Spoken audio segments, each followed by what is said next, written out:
Ce programme vous est présenté par la région Grand Est. Face à la crise sanitaire, le Crédit Mutuel prend des mesures exceptionnelles pour ses clients professionnels et entreprises. Rendez-vous sur créditmutuel.fr.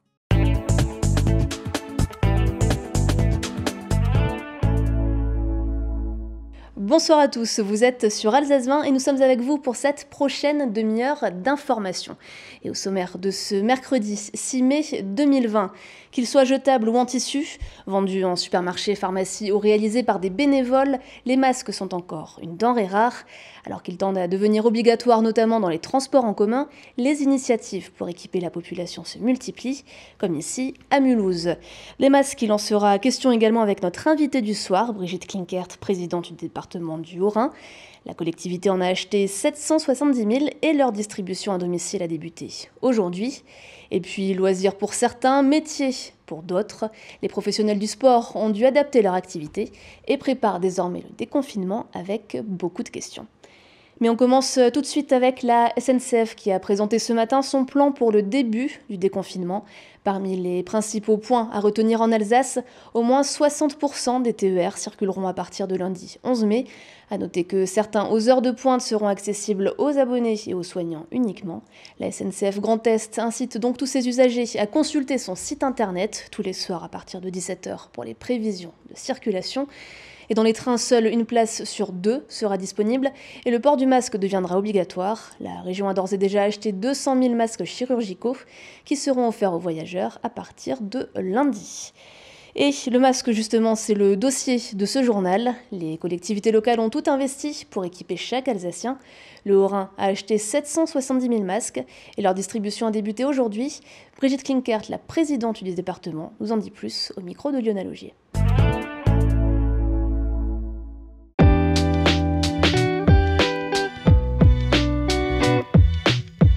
Nous sommes aujourd'hui dans le Haut-Rhin, à Altkirch, grand format avec Brigitte Klinkert, ravi de vous accueillir sur Alsace 20. On vous a vu sur tous les fronts depuis le début de cette crise.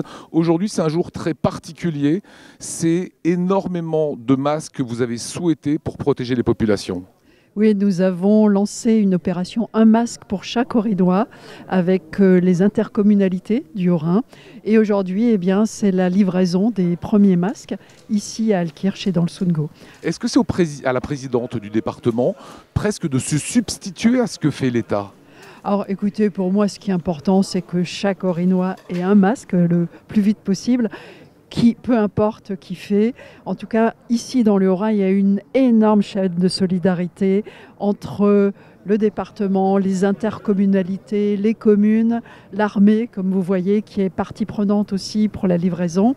Et je voudrais vraiment remercier tous les partenaires.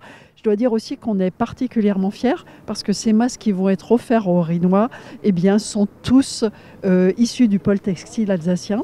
À savoir, ils sont fabriqués ici à Herzing, en plein cœur du Sundgau, et puis également à Guebwiller et à Rouffach. Quand est-ce que vous avez pris cette décision ? Alors, j'ai pris cette décision quand le président de la République a annoncé qu'a priori, nous devrions porter des masques dans les transports en commun, voire dans d'autres lieux publics. Il me semblait important que, plutôt que chacun ne se débrouille, eh bien, que la collectivité départementale, avec les maires et les présidents d'intercommunalités, offre un masque aux Haut-Rhinois. Et un mot sur le rôle de l'armée dans cette opération ? Alors, distribuer 770 000 masques, ça n'est pas une mince affaire. Et en fait, ce n'est pas moi qui ai sollicité l'armée, c'est l'armée qui est venue me dire « si vous avez besoin de nous, on sera là ». Et aujourd'hui, l'armée est là, c'est fantastique. Votre regard, Brigitte Klinkert, sur lundi prochain, c'est le déconfinement. Est-ce que vous craignez ce déconfinement ? Est-ce que vous craignez de nouveau un pic ? Alors, je suis très prudente, en effet, par rapport au déconfinement, parce qu'il faudra vraiment veiller à maintenir la distanciation, à maintenir les gestes barrières, à mettre un masque. Si on est prudent, je ne me fais pas de soucis. Par contre, vraiment, j'invite les Alsaciens à maintenir les gestes barrières, à maintenir la distanciation et à porter un masque dans les transports en commun, dans les lieux publics, dans les magasins. Quel est votre regard sur l'ouverture des écoles ? Ça inquiète de nombreux parents, instituteurs, voire des maires sur leurs responsabilités. Qu'est-ce que vous voulez dire ? Alors, je suis aux côtés des maires du Haut-Rhin qui, pour la plupart, demandent un report de la rentrée scolaire pour permettre justement de mettre en place tout le protocole sanitaire qui leur est demandé. C'est un protocole de 62 pages, ça n'est pas rien. Et je comprends aussi les maires dans leurs inquiétudes parce qu'ils ont peur que s'il y avait des malades, que ça repose sur leurs épaules. Donc je suis à leur côté. Il y a des discussions qui sont fructueuses avec Madame la rectrice, avec Madame l'inspectrice d'académie. Et donc je suis confiante, si on nous laisse un peu de temps, on arrivera à assumer une rentrée. Pour l'instant, vous dites que c'est un peu prématuré. Je dis qu'il faut laisser le temps aux maires de se retourner parce qu'il y a des écoles dans lesquelles ce sera facile ou plus facile que dans d'autres d'accueillir les enfants. Et il y en a aujourd'hui qui ne sont pas adaptés et donc les maires devront trouver des solutions. Un dernier mot sur cette crise. On a vu l'hôpital de Colmar, le conseil départemental est basé à Colmar, oui, qui était quasiment saturé, mais en tout cas qui a joué son rôle. Idem pour Mulhouse. Qu'est-ce que vous avez envie de dire à ce personnel soignant ? Moi, j'ai envie de leur dire qu'ils ont juste été formidables et que si lundi on peut déconfiner, c'est grâce à l'immense travail qu'ils ont réalisé. Donc, il n'y a pas suffisamment de mots pour leur dire ma reconnaissance. Le seul mot que je connaisse, mais je leur dis du fond du cœur, c'est merci. Voilà, la suite maintenant pour vous, c'est vous allez distribuer les masques, on est d'accord ? Voilà, et là, ça va être un beau moment avec tous les partenaires qui nous permettent cette opération. Un masque pour chaque Orinois. Mais qu'il soit jetable ou non, il faudra certainement plusieurs masques à chacun et pas toujours facile de s'en procurer. Les grandes surfaces peuvent désormais en vendre, mais déjà de nombreuses enseignes sont en rupture de stock. Une décision du gouvernement qui ne ravit pas les pharmaciens, comme nous l'explique Cécile Motz. C'est la question entendue à longueur de journée dans les pharmacies. Avez-vous des masques ? Un temps réservé au personnel soignant, ils sont désormais proposés à la vente au grand public. Dès l'annonce du gouvernement, les clients se sont rués dans les pharmacies, mais repartent bien souvent les mains vides par manque de stock. Nous avions fait nos commandes et nous pensions avoir des masques effectivement pour début mai, sans problème. Le souci qu'il y a eu, c'est que la grande distribution s'en est mêlée, en achetant en plus grosse quantité, puisque c'est la loi du commerce qui s'applique. Eh bien, ils ont été donc, on va dire, prioritaires pour obtenir ces masques sur le marché chinois. Ce qui nous fâche, c'est que chez nous, les masques ont été réquisitionnés pour les professionnels de santé. Et puis là, tout d'un coup, on nous dit la grande distribution peut en donner. Donc, comprenez bien sûr notre agacement.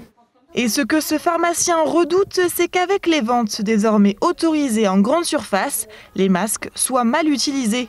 Dans les officines, la sensibilisation au port du masque est largement présente, car son efficacité dépend de sa bonne utilisation.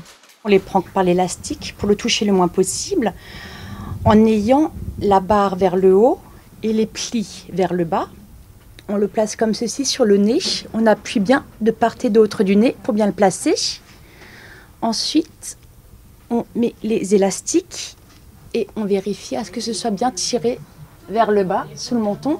Ne jamais toucher le milieu du masque. Pour le retirer, c'est pareil. On prend les élastiques et on le jette. Tout simplement. Selon les annonces du gouvernement, toutes les enseignes de grande distribution seront habilitées à vendre des masques à partir du lundi 11 mai. Et pour faire face à la pénurie de masques, de nombreuses initiatives ont vu le jour dans la région. Parmi elles, celle du collectif Mulhouse Couturière Solidaire. Reportage à Motoko, c'est là-bas que se trouve en quelque sorte le centre logistique. Marine Zis s'y est rendue. C'est dans une ancienne usine de textile qu'une partie du collectif Mulhouse Couturière Solidaire œuvre tous les jours. Ici, on crée des kits constitués de tissus et d'élastiques qui sont livrés à des couturières. Une fois cousus, les masques reviennent dans les locaux pour être triés, puis distribués aux professionnels de tout secteur souhaitant reprendre leurs activités. Sophie Luquez a adhéré à l'association il y a quelques jours. Ce matin, elle prépare une commande de 900 masques destinés au centre de réadaptation de Mulhouse. J'ai trouvé le mouvement très sympathique et je trouve qu'aujourd'hui, il faut avoir un mouvement de solidarité et d'entraide entre nous par rapport à ce qui se passe, tout simplement. Et comme j'ai du temps libre, étant donné qu'on ne peut pas travailler, ça nous permet de voir du monde et voilà, respirer un peu. Pour certains, intégrer le collectif est aussi synonyme de découverte, loin du quotidien habituel. Et dans la vie, je suis entraîneur de water-polo. Avant de venir ici, je ne savais pas ce que c'était le tissu. Aujourd'hui, je sais faire la différence viscose, coton. Voilà, il y a des amis à moi sur Internet qui se moquent un peu de moi parce que aujourd'hui, je travaille dans un domaine qui est totalement opposé au sport. Mais après, au final, voilà, si ça peut aider, au lieu de rester à la maison et rien faire, je préfère être ici. En un mois, le collectif a déjà élaboré 8000 masques et comptabilise désormais plus de 400 bénévoles. Anne-Sophie Durand a l'initiative du projet s'en ravit, mais elle voit déjà plus loin. On a identifié quand même une filière qui est celle des couturières, qui sont des personnes dont c'est le métier et qui malheureusement dans cette période de Covid, finalement on leur demande d'exercer leur métier de façon bénévole, ce qui est absolument surprenant et en tous les cas qui n'est pas un modèle économique que j'encourage.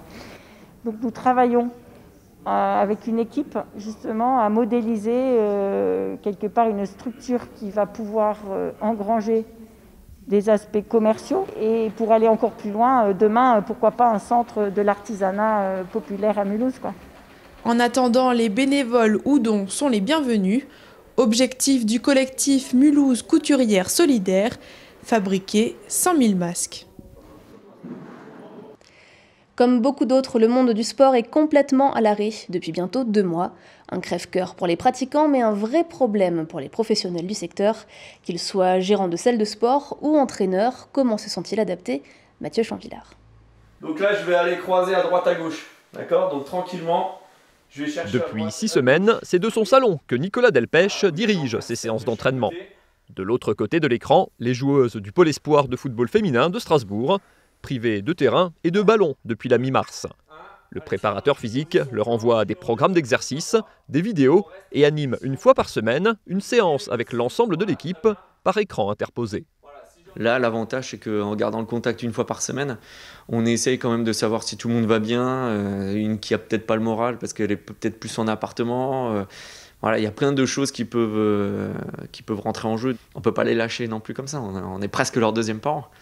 De la force et après je suis passé, comme je t'ai dit... Entraînement via l'écran aussi avec Dan Haded.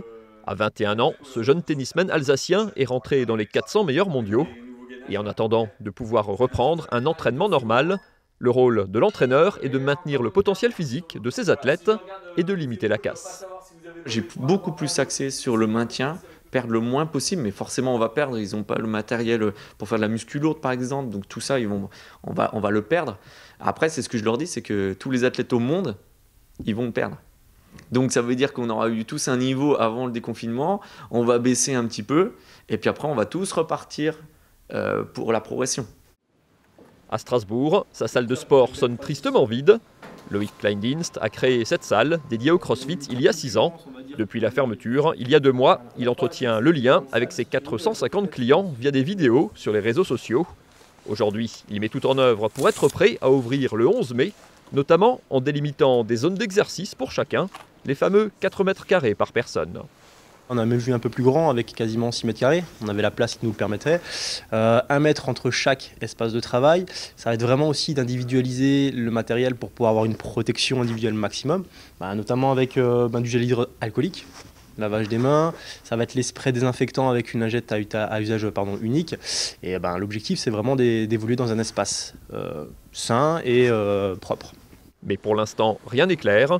Difficile d'anticiper tant que les mesures n'ont pas été annoncées. Ni le classement du département en zone rouge ou verte, ni les mesures concrètes qui devront s'appliquer. Est-ce que dans une zone rouge, on pourra réellement se rassembler à plus de 10 personnes? Est-ce que ça soit zone rouge ou verte, est-ce qu'on pourra continuer à le faire? Concrètement, en fait, on a des petits bouts de solutions qui sont des obligations que l'État nous demande de faire. Seule certitude, il ne pourra pas accueillir autant de clients qu'auparavant. Les annonces de jeudi soir sur les modalités du déconfinement sont donc là aussi très attendues. Et si certains secteurs de l'économie souffrent de l'épidémie, d'autres ont vu leur clientèle augmenter, et notamment certains producteurs locaux. Les paniers de fruits et légumes séduisent de plus en plus d'Alsaciens, Marine Zis et Camille Roland. C'est l'heure des derniers préparatifs pour Emmanuelle Chan, productrice de pommes de terre à Souls, avant l'ouverture de son point de vente. Voilà un an qu'elle s'est associée à d'autres agriculteurs pour proposer des paniers de fruits et légumes. Et depuis le début du confinement, elle a vu ses ventes exploser. C'est vrai qu'à l'annonce du confinement, en temps normal, ici, la boutique est ouverte uniquement le vendredi, toute la journée et le samedi matin. Mais c'était la folie. C'était un défilé de voitures toute la journée, le lundi, le mardi matin. On n'a jamais fait autant de ventes qu'à ce moment-là, qu'au moment de l'annonce du confinement. Et du coup, par contre, pour les paniers, ça allait assez progressivement. Les petites semaines, on faisait 30 paniers à la semaine et les grosses semaines, on faisait une quarantaine de paniers. Et puis là, on a déchargé 140 paniers aujourd'hui. Même constat et même satisfaction de l'autre côté de l'Alsace. À Strasbourg, dans le quartier du Neudorf, la ruche qui dit oui a vu quasiment tripler son nombre d'adhérents. Il a alors fallu s'adapter pour respecter les règles d'hygiène. J'ai dû ouvrir une deuxième vente hebdomadaire. Il a fallu revoir toute la logistique parce qu'habituellement les gens rentraient dans la salle, on était à l'intérieur et puis cherchaient leur panier. On prenait le temps de discuter, voilà, donc là c'est un peu différent. Les personnes font la file à l'extérieur et nous on reste à l'intérieur avec les marchandises. J'ai dû mettre en place des créneaux horaires parce que effectivement pour pas qu'il y ait trop de personnes à la fois, on a 20 personnes tous les quarts d'heure. Et je leur envoie un message le matin, ils connaissent leur créneau et voilà. Le poulet. Mardi soir, en 1h30, 118 sacs ont été vendus. Et si certains sont des habitués, pour d'autres, c'est une découverte. Je trouve ça plus sécuritaire pour tout le monde en fait. Et comme ça aussi, on sait exactement d'où viennent les produits, qui on veut soutenir, etc. Le confinement justement a accentué cette envie d'avoir plus de responsabilités et d'acheter beaucoup plus local et solidaire. Ouais. C'est d'ailleurs quelque chose qu'on renouvellera après la crise. Ouais. C'est justement tout ce que souhaitent les producteurs, car à quelques jours du déconfinement, une question se pose. Les clients seront-ils toujours aussi nombreux ? Réponse dans quelques semaines. Alors, asperge pointe. Ouais. Et voici. Merci bien. Et on termine ce journal avec l'image du jour, Oliviane. Un collectif d'artistes alsaciens organise depuis quelques semaines des enchères solidaires au profit du personnel hospitalier de la région. Le talentueux photographe Olivier Hanauer a été rejoint dans cette belle initiative par plusieurs artistes comme Dan 23, Vincent Muller ou Robert Sengler. Photos, peintures, albums dédicacés, les enchères solidaires ont l'objectif de réunir 10 000 € pour le 11 mai. Et ça semble possible puisque 8 510 avaient déjà été collectés cet après-midi. Alors n'hésitez pas, achetez une œuvre d'un artiste alsacien, tout l'argent ira aux soignants. Et fin de ce journal, merci à tous de nous avoir suivis. Tout de suite, la météo et toute l'équipe d'Alsace 20 vous retrouve demain dès 19h. Excellente soirée.